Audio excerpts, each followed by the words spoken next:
Assalamualaikum warahmatullahi wabarakatuh. Pagi. Tahu sebab apa pagi?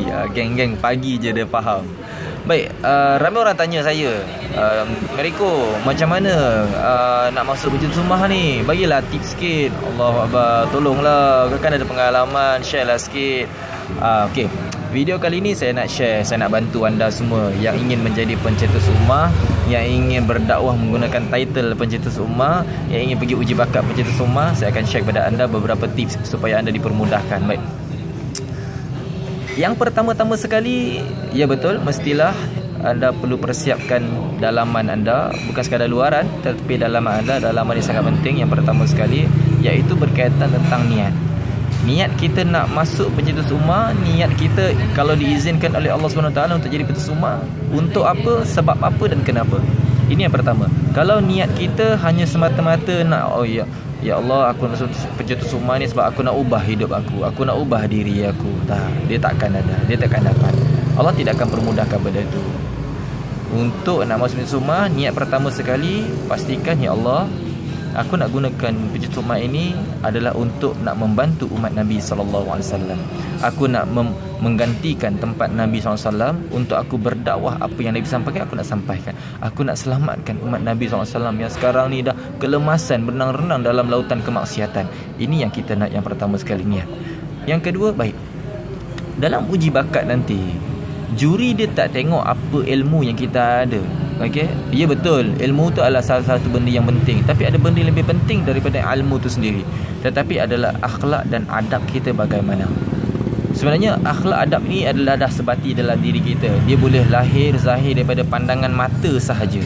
Dia boleh lahir zahir daripada memek muka sahaja, daripada tindakan perbuatan kita. Ingat ketika uji bakat nanti akan ada banyak kameraman yang akan rakam setiap tindakan peserta-peserta uji bakat. Jadi ketika mana sampai sahaja uji bakat, sebelum masuk uji bakat dan selepas uji bakat, jaga akhlak kita.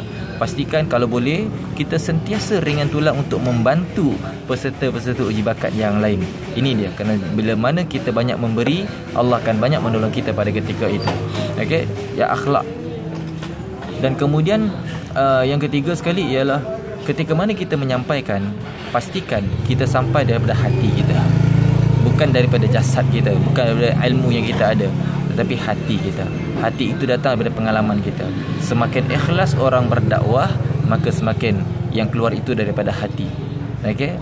Kerana daripada hati itu akan menyentuh hati-hati uji bakat, hati-hati para juri. Ini dia. Okey? Dia tak perlu nak prepare banyak-banyak tentang aku nak kena hafal Quran, aku nak kena hafal hadis, aku nak kena dalil. Tak. Ini semua klise. Klise ni maksud dia ialah sama. Apa, peserta uji bakat, peserta lain dengan peserta ni sama. Tapi apa yang tak klise? Setiap orang, setiap insan, dia ada sesuatu kelebihan yang Allah bagi. Keluarkan benda tu. Apa dia? Kalau kita ikhlas, benda tu akan keluar secara semula jadi. Saya bukan ustaz, saya seorang engineer, tapi kenapa Allah pilih saya? Mesti ada sesuatu, something in me. There's something in you that you have to perform, dan you kena keluarkan untuk tunjuk kepada para juri. Baik, apa lagi yang kena prepare? Of course, benda yang kena prepare yang penting sekali ialah body language kita. Ingat, 75% daripada apa yang orang lihat kita adalah body language, non-verbal communication. Apa yang kita kata ni, dia tak penting, dia tak impact sangat. Benda yang paling impact adalah body language kita, cara berdiri kita, cara pandangan mata kita, cara orang kata pergerakan tangan sentiasa buat open posture. Okey, tapak tangan mesti sentiasa ada di depan, jangan close posture. Okey, jangan tutup, kaki jangan tutup. Kemudian berdiri tegak, jangan bongkok. Kemudian sentiasa senyum. Senyuman tu senyuman yang betul-betul ikhlas. Jangan senyum macam ni. Dia tak boleh. Dia kena senyum yang ikhlas. Senyum ikhlas ni dia kena ada tertutup sikit di sini. Okey, otot-otot dia naik sikit. Barulah nampak zahir daripada hati itu sendiri, dan kemudian dia akan membawa tarikan kepada para juri untuk pilih kita. Baik, yang berikutnya apa lagi yang kita kena buat? Baik, yang pilih sebenarnya Allah Subhanahu Taala dah pilih. Allah dah tahu siapa yang terpilih. Okey, tak perlu kita nak tunjulkan secara overconfident. Allah dah tahu dah siapa yang pilih.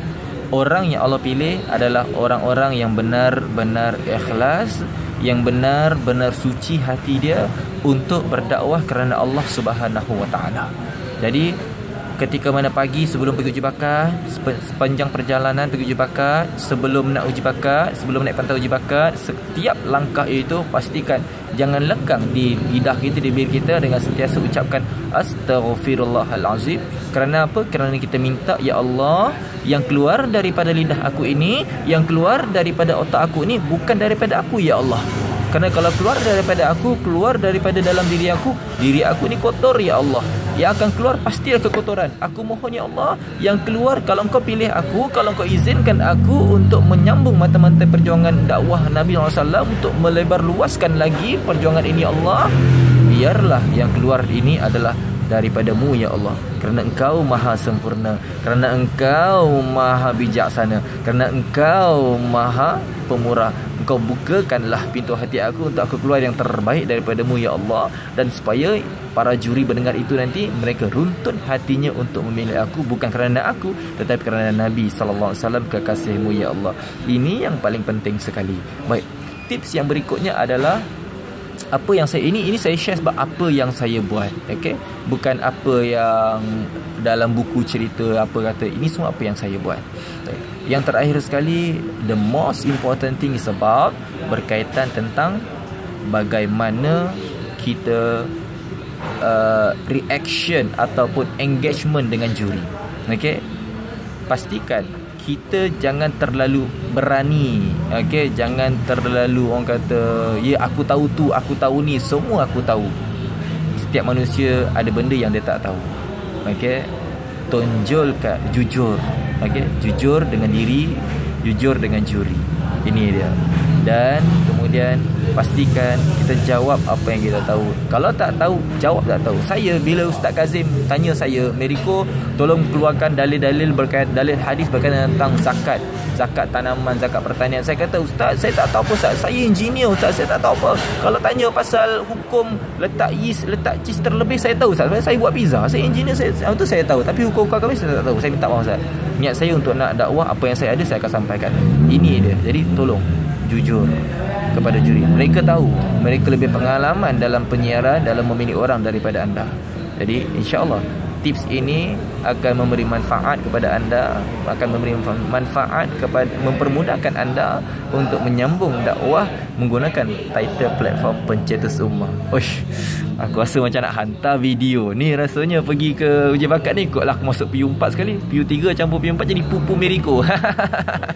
Okey, apa pun insya-Allah saya doakan yang terbaik untuk anda semua, diberikan keberkatan, diridhai Allah Taala. Ingat satu ayat ni yang saya nak kongsikan, yang saya sentiasa kongsi kepada ramai orang. Surah Muhammad ayat 7. A'udzubillahi minasyaitonirrajim. Ya ayyuhallazina amanu in tansurullaha yansurkum wa yusabbit aqdamakum. Wahai orang-orang beriman, jika kamu tolong agama Allah, kalau benar-benar ikhlas tolong agama Allah, Allah akan tolong kamu di mana sahaja dan Allah akan kukuhkan kedudukan kamu. Insya-Allah kita doakan sama-sama kita menjadi khairun nas anfa'uhum linnas. Sebab manusia adalah yang paling banyak memberi manfaat kepada manusia yang lain. Wallahu a'lam. Assalamualaikum warahmatullahi wabarakatuh.